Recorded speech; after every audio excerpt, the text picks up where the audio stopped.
My name is Connor Hazen, and I'm a senior at Telluride. So in this summer, I went down and studied astrophysics at ASU.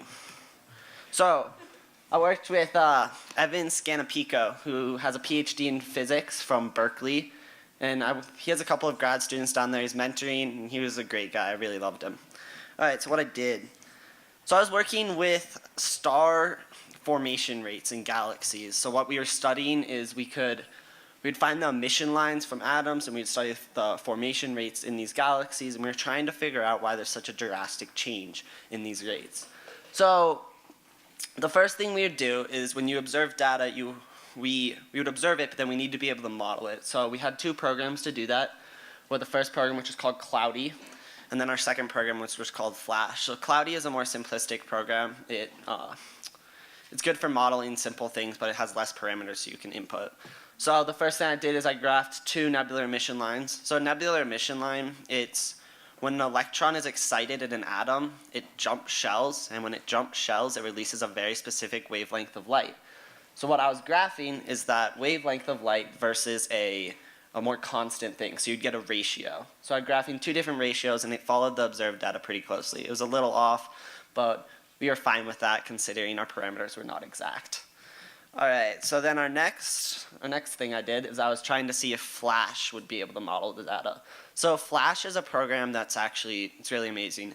It's run on a group of servers that they talk to each other. So you put in the parameters for each section of the galaxy, and then they talk to each other, and it changes as it runs. So it's actually very accurate. So the problem is it didn't work for ours. As you can see, the data on the far left, that is our observed data, and that is what we were trying to match. And the data on the right is our data, and it does not follow the lines. So I had to figure out why. I mean, this really confused us. Flash has been proved to work. It's very consistent. So why is it not working for our galaxies? So what I discovered is that we were missing spectral lines. So our galaxies were too dense and too hot, and so the electrons, instead of jumping one shell, they'd jump two or three. And then we couldn't observe certain lines, which seemed to suggest that there was less of the element present when in fact we just couldn't see it. So that's what I was graphing, and so once I was able to fix that, I just changed the parameters a little bit. We then tried to change the turbulence. So there's two different theories for why star formation rates in galaxies change it.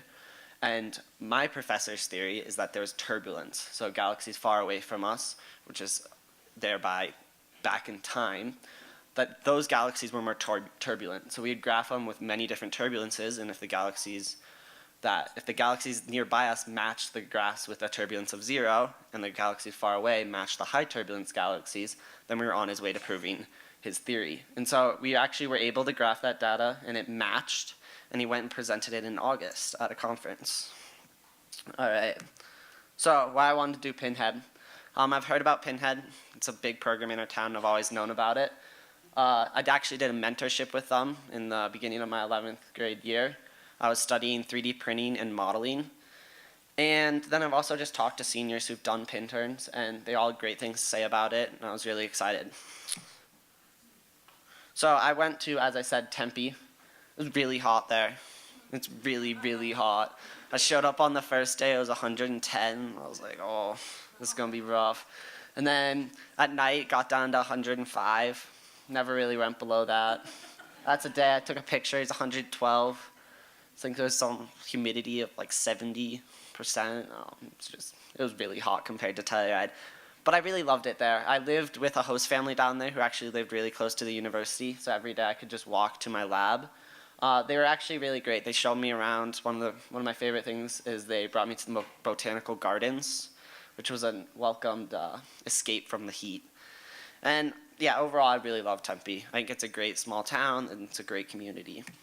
So my final thoughts. Pinhead, it was great. I went down there, I learned a lot of new things about astrophysics. Some things I really enjoyed, and some things sort of changed my perception about the field, which is great. You don't have to enjoy everything you do down there. I think it's great to know what you want to do, and now as I'm moving forward to leaving Telluride and going out and studying, it's nice to know what I want to do and what I don't want to do.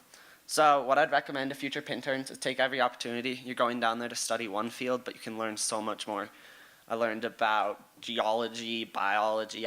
You talk to people and they will tell you things. And yeah, talk to people. I went in there and he told me to graph 400,000 data points of a galaxy. I didn't really know how to do that. Can't really do that in Excel.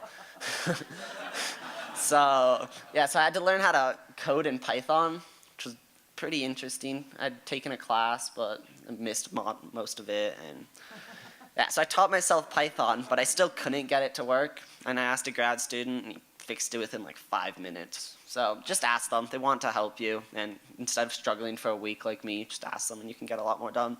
So I'd like to thank Pinhead. I'd like to thank the whole board. I'd like to thank my professor, Evan, and Miss Cornell. She helped arrange things with the professor. And I'd really like to thank all of you guys for coming out tonight and giving us money and supporting. Thank you.